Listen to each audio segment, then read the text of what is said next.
दुख होता है कि हम सब लोग बहुत लंबे समय तक इकट्ठे नहीं रहे हैं। हॉस्टल कभी बेटी बोर्डिंग बोर्डिंग में चली गई, बेटा चला गया, कभी वो हैदराबाद पढ़ा, बेटी इंग्लैंड पढ़ने चली गई, पोस्ट ग्रेजुएशन में भी वहीं रही, अंडर ग्रेजुएशन में रही। तो ये एक पीड़ा मुझे कि मैं अपने बच्चों की, because of political system and involvement in legal profession, बड़ा बिजी लॉयर था और पॉलिटिकली भी बिजी रहता था, ट्विन प्रोफेशन में चला गया। तो मुझे एक पीड़ा बहुत सताती है, वो ये कि मैं अपने बच्चों की पार्ट ऑफ ग्रोइंग अप नहीं रहा। उस सारी एंजॉयमेंट को की एंटाइटलमेंट मेरी वाइफ नीलम को जाती है। वो उनके साथ रही, बोर्डिंग्स में गई, उनके एग्जामिनेशन डेज में रही, उनके साथ उनके खुशी और दुख के क्षणों में मेरे से बहुत ज्यादा रही, मैं नहीं रह सका। तो ये पीड़ा मुझे बहुत कचोटती है कि I have not seen my children growing up. तो यहाँ पे तो वही बात आ गई सर कि हर सक्सेसफुल मैन के पीछे एक औरत होती है। तो कहीं ना कहीं आपके राजनीतिक करियर को कंटिन्यूटी में देने के लिए आपको फैमिली रिस्पॉन्सिबिलिटीज से मैम ने दूर रखा, तो this credit goes to Neelam ji का एक बहुत बड़ा योगदान है। वो she is basically a family oriented woman, very committed to her children and very committed to me in the sense के she takes care of all my needs. और राजनीति में भी मेरे चुनाव के अंदर मेरी पत्नी पूरा सहयोग देती हैं, वहीं रहती हैं और वोट मांगने के लिए भी चलती हैं। उनकी भी अपनी एक अपील है और एक सपोर्ट सिस्टम निश्चित रूप से मुझे लगता है कहीं ना कहीं नीलम जी का भाग्य भी मुझे यहाँ तक ले आया है।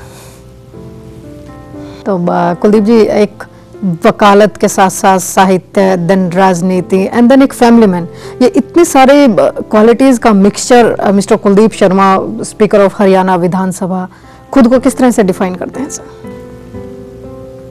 मैं अपने आप को भी डिफाइन नहीं कर पा रहा हूँ। I have still to know myself and still to discover myself, what I am and why I am. इस प्रश्न के बीच में मैं उलझा रहता हूँ, लेकिन life is been very good. एक अच्छे बाप की, एक अच्छे परिवार की संतान होना, एक अच्छे मूल्यों के साथ जीवन में आगे बढ़ना, एक अच्छे कामयाब वकील के रूप में, एक कामयाब पॉलिटिकल आदमी के रूप में, बच्चों की जीवन की कामयाबी वो कहाँ कहाँ पढ़कर आए हैं, ये सब मुझे एक सेटिस्फेक्शन देते हैं। और लाइफ से मैं बहुत ज़्यादा डिमांडिंग नहीं रहा हूँ। मुझे कभी बहुत बड़ी मांग जीवन से, प्रभु से नहीं रही है। और ये मैं कह सकता हूँ कि मैं एक बड़ी सकारात्मक सोच से, एक सार्थक सोच से अपने जीवन को मैं चलता हूँ। और इसी कारण से शायद मुझे रिकग्निशन भी मिली, सत्ता पक्ष से मिली, प्रतिपक्ष से भी मिली। ये मेरी कमिटमेंट ही थी कि मैं सत्ता पक्ष के साथ साथ विपक्ष को भी एक important component of democratic system मानता हूँ, जिसकी वजह से सबका आदर करें, और जो सबका आदर करता है उसको आदर मिलता ही है। अगर मुझे कल जाना पड़े दुनिया से और मेरी को कब्र बनवाए तो उस पर मैं लिखवाऊंगा no regrets. That's good, that's good. Kuldeep ji, ये हल्के फुल्के बातचीत के साथ साथ एक बार फिर से मेरा क्वेश्चन थोड़ा सा राजनीतिक लेवल पे जा रहा है। हम जानना चाहेंगे कि जो भारत में आरक्षण की डिमांड है, वो चाहे कास्ट के आरक्षण की हो, चाहे एजुकेशन के आरक्षण की हो, जो भी हो, मतलब आरक्षण को क्या आप पॉलिटिकल डेमोक्रेटिक सेटअप के लिए सही मानते हैं? You support this one? देखिए, जब आरक्षण संविधान के निर्माताओं ने इनकॉर्पोरेट किया बाबा भीमराव अम्बेडकर ने, तो पर्टिकुलरली उन लोगों के लिए किया था जो हैव नॉट्स थे, जिनका एक लंबे समय तक सामाजिक शोषण हुआ, जिनके पास साधन नहीं थे, जिनको स्कूलों में नहीं जाने दिया जाता था, जिनको संस्थाओं में, शिक्षण संस्थाओं में, सामाजिक संस्थाओं में या गवर्नमेंट इंस्टीट्यूशंस में इसलिए जगह नहीं मिलती थी, वो पर्टिकुलर किसी कास्ट से बिलोंग करते हैं। उस सिस्टम से उन लोगों को बाहर निकालने के लिए एक सपोर्ट सिस्टम बनाया गया जिसका नाम रिजर्वेशन रखा है, ताकि वो लोग भी आके आ सकें जिनके पास कुछ नहीं। और उसका एक बड़ा प्रभाव देखने को मिला कि पॉलिटिकल सिस्टम में बड़ी अच्छी लीडरशिप भी इन वर्गों से निकली। जहां तक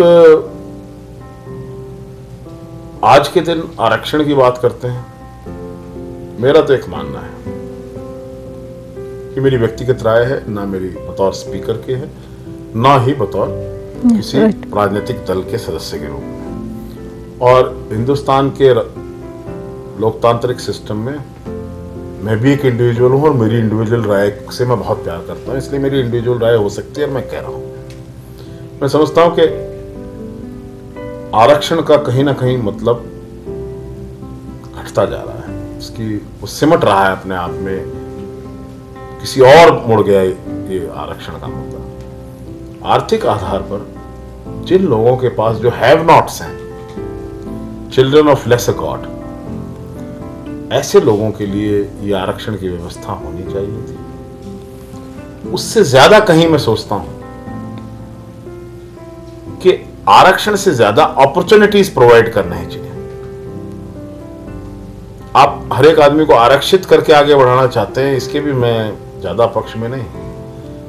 मैं चाहता हूं कि हर एक व्यक्ति के लिए अच्छे अवसर प्रदान किए जाएं।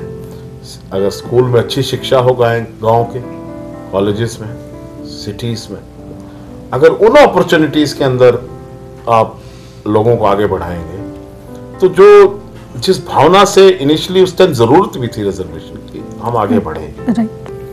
आज इक्वल अपॉर्चुनिटीज प्रोवाइड करके ये देश और आगे बढ़ सकता है। जिस प्रकार से घर्षण, एक किस्म से सामाजिक घर्षण शुरू हो गया है, ये कोई अच्छा मैं नहीं देख रहा हूं देश के लिए। सामाजिक और धार्मिक घर्षण जो है, it is not good, it generates wrong energy. मतलब हम मान सकते हैं कि कहीं ना कहीं आर्थिक आधार पर आरक्षण आज भी हमारे देश की जरूरत हो सकती है, बट जाति और धर्म के नाम पर आरक्षण इतना ज्यादा वर्थफुल नहीं रहा है। वक्त बदल रहा है, समाज बदल रहा है, भारत भी बदल रहा है। कुलदीप जी, चलते चलते हम जानना चाहेंगे कि आप अपने हमारे युवा, जो हमारी जनरेशन है, युवा भारत के लिए कोई संदेश देना चाहेंगे? निश्चित रूप से दुनिया का सबसे युवा देश है और युवाओं का एक बड़ा भविष्य इस देश में है। देश की 65% आबादी युवाओं की, और भारत का युवा आज हर क्षेत्र में एक पहचान बना रहा है। और मुझे यह आशा है कि भारत का जो नवनिर्माण का संकल्प है, वो देश का युवा उस स्वप्न को, उस संकल्प को निश्चित रूप से अभिव्यक्ति देगा। और यंगर पीपल जो हैं, उनकी कमिटमेंट देखते ही बनती है। They are much stronger, honest है, ऑनेस्ट टू द कॉज भी है, ऑनेस्ट टू द प्रैक्टिस भी है। ये एक बड़ा अच्छा अनुभव इस देश में मैं देखता हूं। लेकिन साथ ही युवाओं को सावधान भी रहना होगा। बहुत सी ऐसी ताकतें लगी हुई हैं, चाहे वो सोशल चैलेंजेस के रूप में उभर रही ड्रग मैनेस है या और लोग, इस चैलेंज की ओर से हमारे देश के युवाओं को भ्रूण हत्याएं हो रही हैं।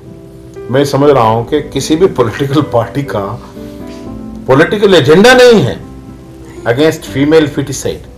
Very strange. मैंने किसी पॉलिटिकल स्टेज से किसी को फीमेल फिटिसाइड के खिलाफ, ड्रग मैनेस के खिलाफ बोलते, it should be agenda of the political parties which is missing. युवाओं से मुझे ऐसी अपेक्षा है कि वो जो एजेंडा है जो समाज को क्षीण करता है, वो इस एजेंडे को पॉलिटिकल एजेंडा में शामिल करेंगे। इस देश में एक ऐसा राजनीतिक दल भी होना चाहिए जो ड्रग्स, सोशल चैलेंजेस जो हैं, मेजर सोशल चैलेंजेस से भी निपटने की बात पॉलिटिकल एजेंडा में शामिल करें। कुलदीप जी, हमारे पल दो पल के लिए अपना कीमती वक्त देने के लिए आपका बहुत बहुत धन्यवाद। तो ये थे हमारे आज के खास मेहमान, हरियाणा विधानसभा स्पीकर कुलदीप शर्मा जी, जो वकालत, साहित्य, राजनीति और फैमिली मैन के रूप में एक स्ट्रॉन्ग मिक्सचर है। और हमारे सामने एक ऐसे शख्स हैं जो किसी भी पॉलिटिकल शख्स के लिए या पॉलिटिकल लेवल के लिए या सोशल कंसर्न के लिए एक माइलस्टोन भी हो सकते हैं। पल दो पल में बस इतना ही। अगले हफ्ते इसी दिन इसी समय मुलाकात करेंगे एक और नई हस्ती से। तब तक के लिए नमस्कार। हमारे इस वीकली प्रोग्राम में हर हफ्ते हम आपकी मुलाकात करवाते हैं कुछ जानी मानी हस्तियों से। आपको जमीन चाहिए तो इतना आपका पैसा बनता है, आप इस भाव से सरकार आपको जमीन दे देगी। में बने हुए लोगों ने जो पैसा सरकारी कोष में जाना चाहिए था, ऐसा सिस्टम बना दिया कि वो इनकी अपनी जेब में जा रहा है। मैं समझता हूँ कि मेरा उद्देश्य केवल एक ही है कि हमारा जो हरियाणा है वो तरक्की करे। तो मुझे एक पीड़ा बहुत सताती है, तो ये कि मैं अपने बच्चों की पार्ट ऑफ ग्रोइंग अप नहीं रहा। ये उनकी सोच है जो क्रिकेट एडमिनिस्ट्रेटर हैं, जो क्रिकेट को संभाल रहे हैं। शायद उनकी सोच हमारी सोच से अलग है। चैलेंजेस आते हैं बिजनेस में, बहुत बड़े बड़े चैलेंजेस आते हैं, बड़े बड़े सेटबैक्स भी मिलते हैं। अगले हफ्ते पल दो पल में इसी समय इसी वक्त मुलाकात करेंगे एक और नई हस्ती से।